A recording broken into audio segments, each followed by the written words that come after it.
Again, sorry for the hair, you know, but at the age of 57, I guess I can't complain. I'm not bald, right?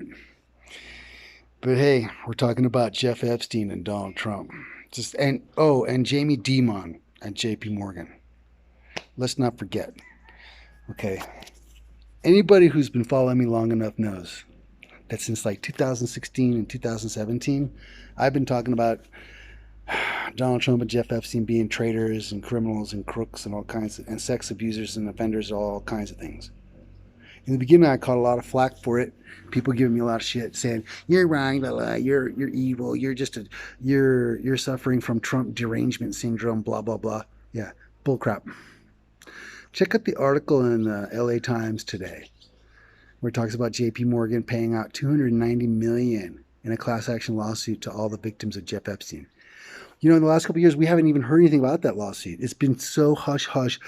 Any attempt the media has had, including CNN, any chance they've had, they have suppressed this information. They have suppressed this news about these cases as much as they can. Now, as I said in one of my videos, like I think it was from 2017, Donald Trump met his wife, Melania, at a Jeff Epstein sex party. Just look at the photo from the LA Times. It's with Melania, a very young Melania, and Ghislaine Maxwell and Jeff Epstein and Donald Trump all together. Mm-hmm.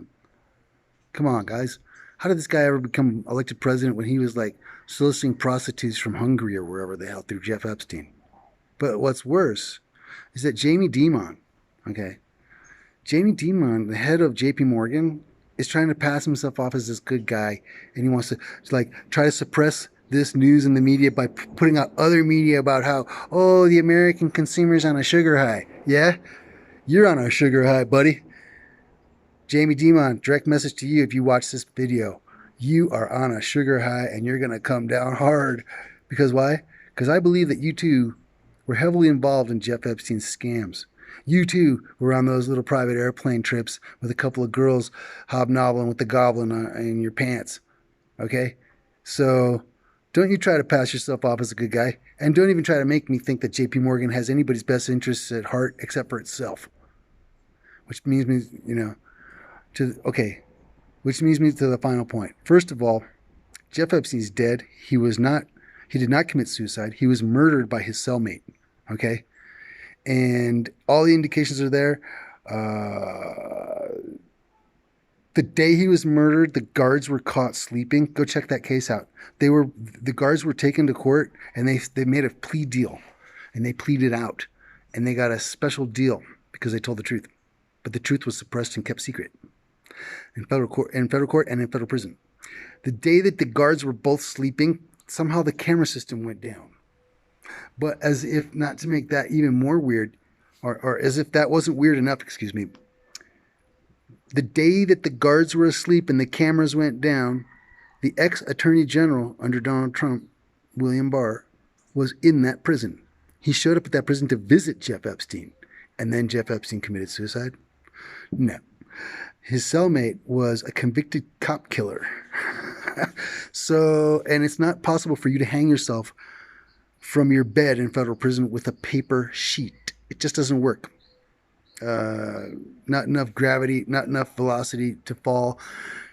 Just really kind of a stupid story that the media keeps presenting as the truth.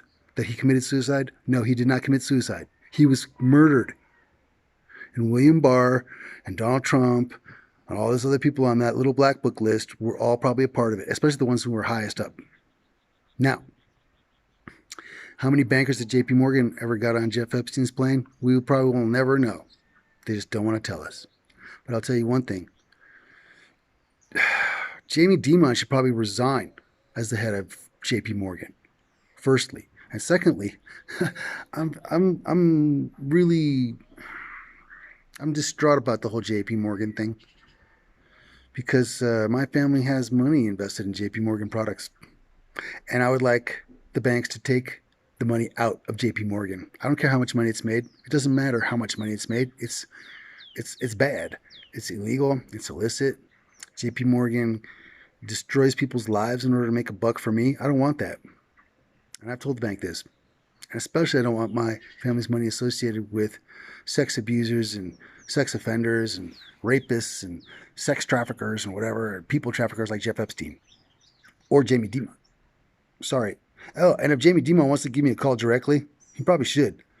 Because, you know, when you have $500,000 invested in JP Morgan by accident, you should probably give me a call and convince me that I should keep my money there. But I don't think there's anything you're going to be able to do that. Because I want my money out of your damn company. Seriously, straight up. JP Morgan is fucking evil. And so is Jamie Dimon. And he should stop talking about the American consumer like he knows. Because he hasn't had a normal day in his, he hasn't had a normal economic day in his life since like 5 decades ago. Okay? So he doesn't know what it's like to go out and live and work and spend. He should just shut the fuck up and resign from JP Morgan and go off to some island in the British Virgin Islands, you know, and hang out. Oh, I forgot. Maybe he doesn't want to go there. Leopold Richard Bamberger Alavisa is reporting to you about JP Morgan, Jeff Epstein, Melania, and Donald Trump, and Jamie Dimon, and how evil and heinous they are.